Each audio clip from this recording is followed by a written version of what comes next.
A man stood at a fence line and laughed at his neighbor. Not a quiet laugh. Not the kind you try to hide. This was the kind of laugh meant to travel, to carry across dry ground, and make sure it landed exactly where it was aimed. Looks like even God gave up on you. The man on the other side of the fence didn't answer, didn't react. He just stood there, looking out over his field as it began to fail.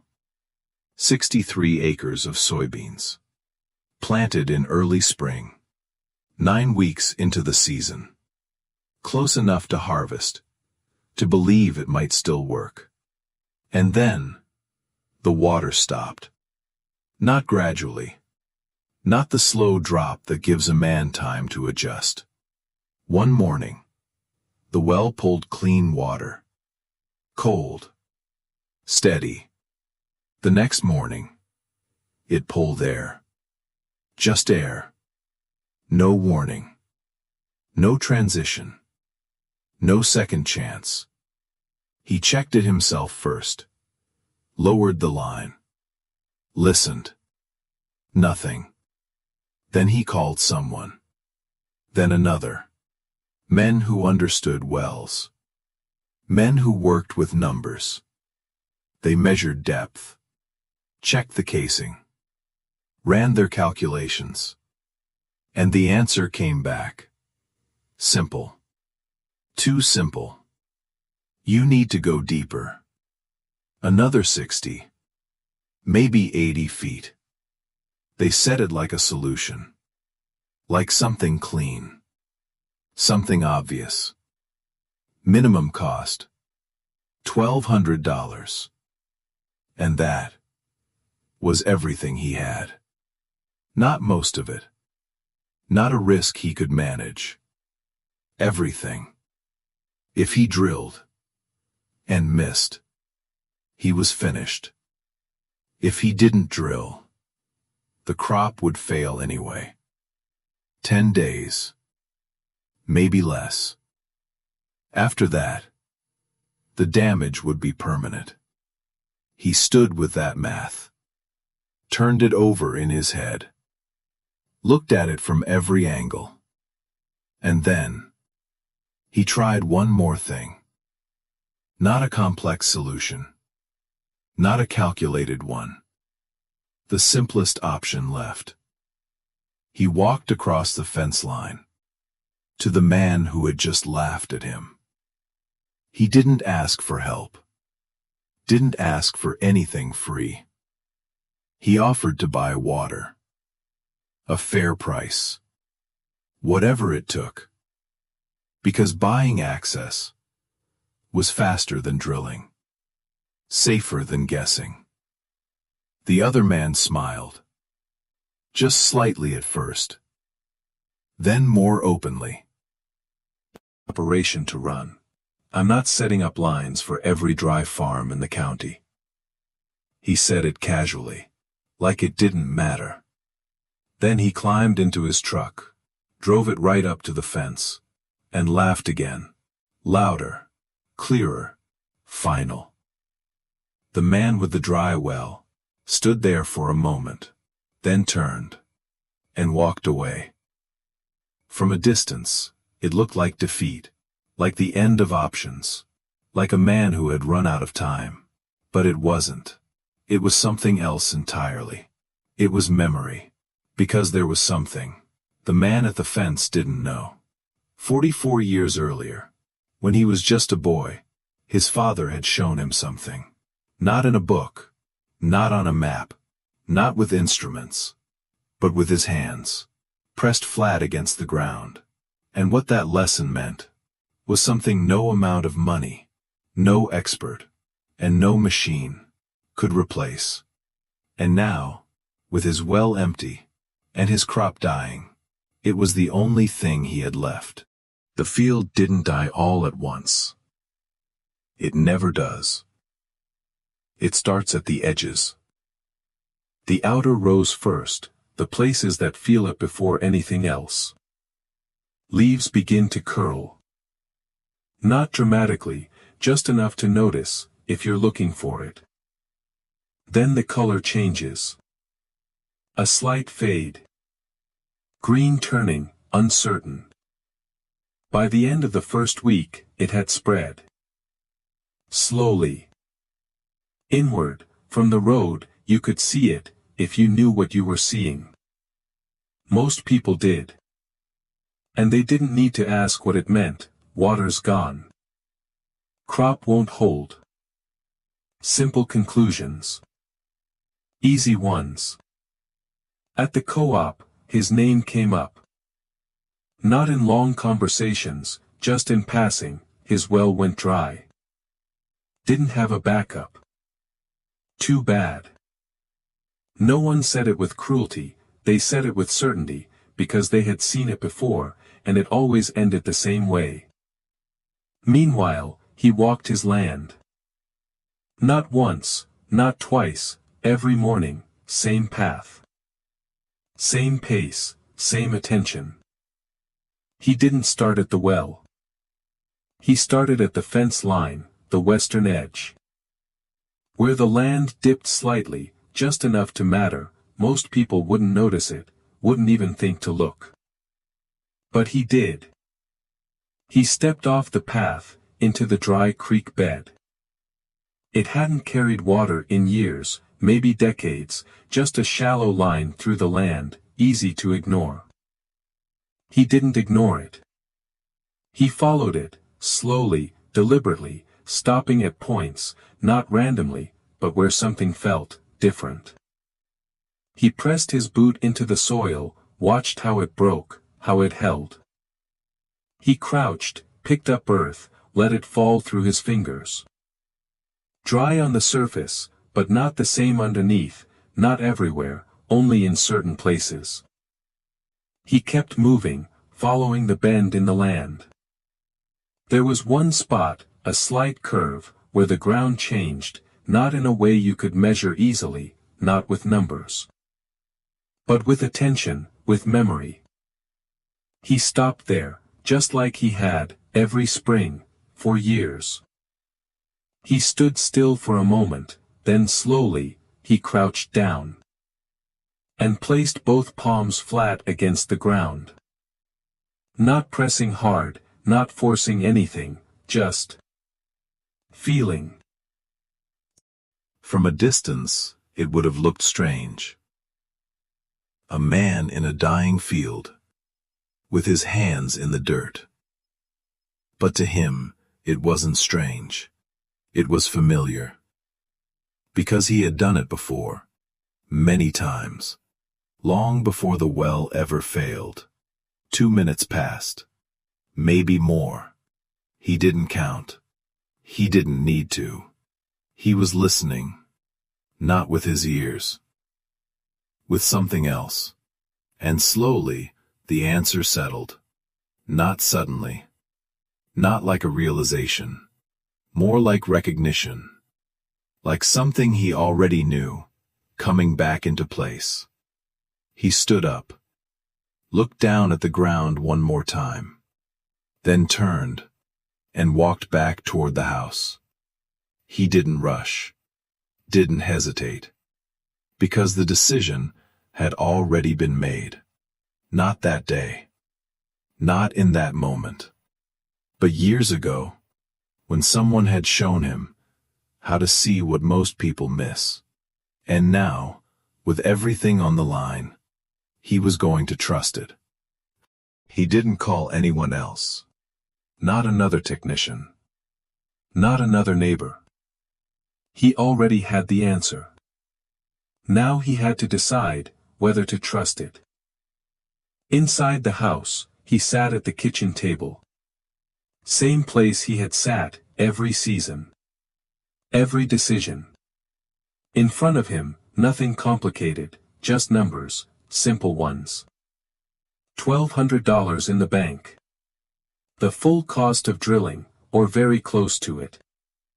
If you went forward, he would be left with almost nothing. No margin, no backup, and if he was wrong, if the ground didn't give what he believed it would all be gone. Not just the money, the crop, the season, everything tied to it. He sat there, longer than he needed to. Not because the math was hard, because the risk was real. He turned it over. Looked at it from every side, tried to find a reason not to do it. Tried to find a safer path, a different option.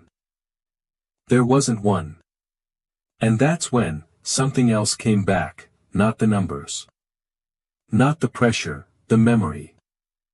A dry summer, long before this one. A younger version of himself, walking the same land, and his father, moving slower. More deliberate. Stopping at that same bend, placing his hands against the ground, saying something simple, that didn't feel important at the time. The water doesn't disappear, it just goes somewhere else. He sat with that, let it settle again. Because this wasn't a guess, it wasn't instinct. It was something built over time, something repeated, year after year. Every spring, walking that same line, checking the same ground. Not because he needed to, because he didn't want to forget, because knowledge, left unused, goes cold. And cold knowledge fails you when you need it most. He stood up, walked to the phone, dialed a number he had already called once. The drilling company answered, same voice. Same question. You still looking to drill? He didn't hesitate this time. Yes, same location. He paused, just for a second, then said, no. Different spot. There was a moment of silence on the line. All right. Where do you want us? He gave directions. Not to the barn, not to the old well. To the western edge. The dry creek bed. The bend. The place most people wouldn't choose. The man on the phone hesitated. Most folks drill closer in, he said. I know. But not this time. The call ended. Quiet. No confirmation. No guarantee. Just a decision that couldn't be undone. Outside, the field continued to change. Leaves curling tighter. Color fading faster. Time was still moving. Still closing in. And now, everything depended on whether he had remembered correctly. Not just what his father said, but what it meant. Because by the time the drilling started, there would be no space left for doubt. The drilling rig arrived just after sunrise. You could hear it before you saw it. A low mechanical hum rolling across the field. It didn't move fast, didn't need to. Because once it started, everything else would stop. The truck pulled in along the western edge, not near the house, not near the old well, right where he had marked it. The crew stepped out, looked around, then looked at him. You sure about this spot? One of them asked. He nodded, didn't explain. They had seen this before, farmers choosing locations, sometimes guessing, sometimes hoping, sometimes wrong. They set up anyway. Leveled the rig, checked the lines, steel against soil, ready to cut. The engine kicked higher, the drill bit dropped, and the ground began to open. Feet at a time, slow, precise, 10 feet, nothing, 20, still dry, 30, dust rising, no change. From the road, someone slowed down, then stopped. A truck door opened, boots hit gravel. The man from the fence. He walked over slowly, hands in his pockets, watching. Didn't say anything at first, just stood there, listening to the drill. Then, a small smile. Deep enough yet, he asked. No one answered. The crew kept working. 40 feet, nothing, 50, still dry. The man by the fence shifted his weight, looked out at the field, then back at the rig. You could have just drilled where the well already was. This time, one of the crew glanced up, then back down, because they knew that tone. They had heard it before. 60 feet, the drill slowed slightly. Resistance changing. 70, the sound shifted, subtle, but different. The man operating the rig paused. Adjusted his grip, listened, then continued. 75 feet. The drill pushed through, and something changed, not dramatic, not explosive, just a sound, lower, heavier. The operator leaned in, watched the return, then, a darker mix came up, not dust, not dry soil, something else. He lifted a hand, signaled to slow. Everyone watching stepped a little closer. 80 feet. The drill broke through. And then, it happened. Not a burst. Not a surge. A steady push. Water. Rising. Dark at first, mixed with soil. Then clearer. Stronger.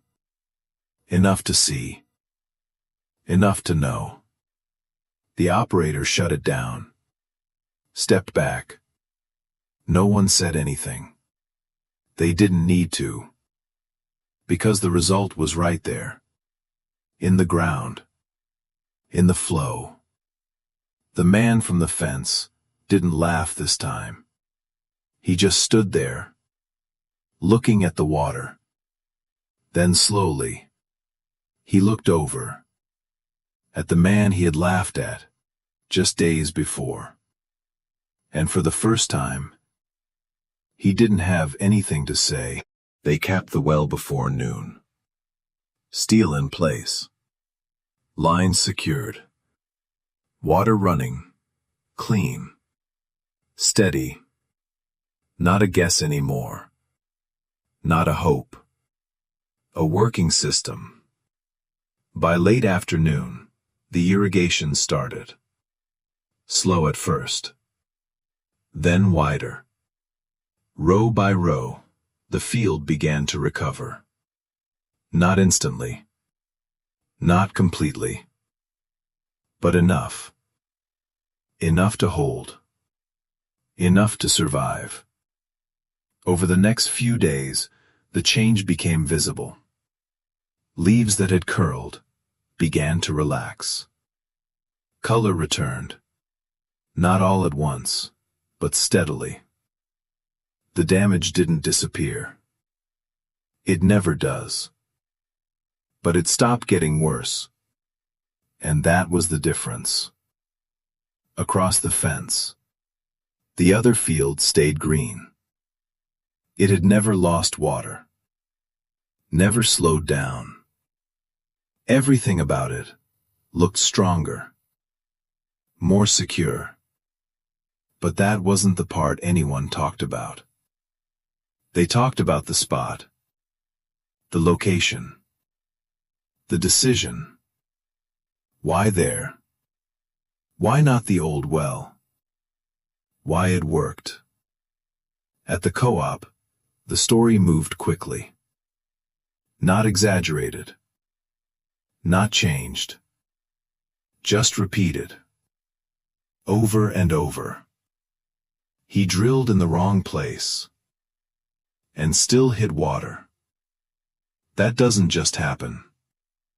Because to most people, it didn't make sense. Not with the information they had. Not with the way they understood the ground. A few days later, the man from the fence came back. Not in a hurry. Not loud. He parked by the same line. Walked across slowly. No smile this time. No joke. He stopped a few feet away. Looked at the running line. Then at the field. Then finally, at the man standing in it. "How did you know?" he asked. No sarcasm. No edge. Just a question. The answer didn't come right away. It didn't need to. Because it wasn't simple. Not in the way people wanted it to be. He looked down at the ground. Same place.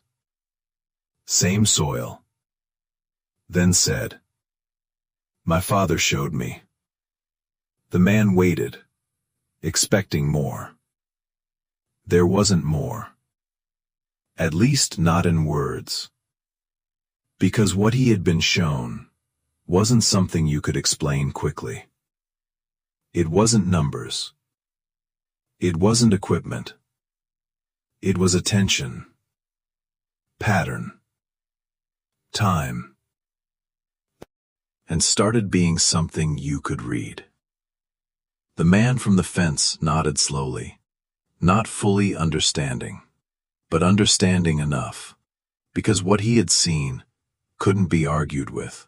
A dry well, a failing field, a decision that didn't follow the system, and a result that worked anyway.